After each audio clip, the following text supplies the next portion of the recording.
ദുലീപ് ട്രോഫിയിൽ സഞ്ജു സാംസനെ കാണാനാകില്ലെന്ന് നിരാശപ്പെട്ട ആരാധകർക്ക് പ്രതീക്ഷ നൽകുന്ന വാർത്തകളാണ് ഇപ്പോൾ പുറത്തു വരുന്നത്.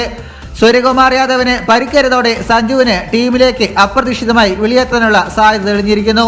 ബുച്ചിബാബു ടൂർണമെന്റിൽ ഫീൽഡ് ചെയ്യുന്നതിനിടെയാണ് സൂര്യയുടെ കൈവിരലിന് പരിക്കേറ്റത്.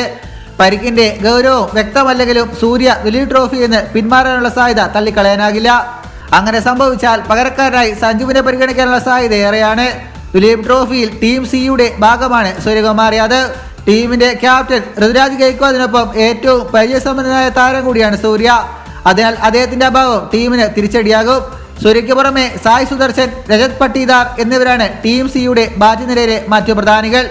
ഒക്ടോബറിൽ ബംഗ്ലാദേശിനെതിരായ T20 പരമ്പരയിൽ ഇന്ത്യൻ ടീമിനെ നയിക്കാനിരിക്കുന്ന സൂര്യ ദുലീപ് ട്രോഫിയിൽ കളിച്ച് പരിക്ക് വഷളാക്കാൻ ആഗ്രഹിക്കില്ല എന്നതും ശ്രദ്ധേയമാണ്.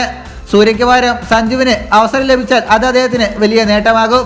അടുത്ത മാസം പകുതിയോടെ ബംഗ്ലാദേശിനെതിരായ ടെസ്റ്റ് പരമ്പര ആരംഭിക്കാനിരിക്കെ ദുലീപ് ട്രോഫിയിലെ പ്രകടനം സെലക്ടർമാരുടെ ശ്രദ്ധ പിടിച്ചു മാറ്റാൻ സഞ്ജുവിന് സഹായകരമാകും. ടെസ്റ്റ് ക്രിക്കറ്റിൽ അരങ്ങേറ്റം കുറിക്കുക എന്ന തന്റെ സ്വപ്നം സാക്ഷാത്കരിക്കാനും ഇത് അവസരമൊരുക്കും. നിലവിൽ ഭാര്യയ്ക്കൊപ്പം വിദേശത്ത് അവധി ആഘോഷിക്കുകയാണ് സഞ്ജു.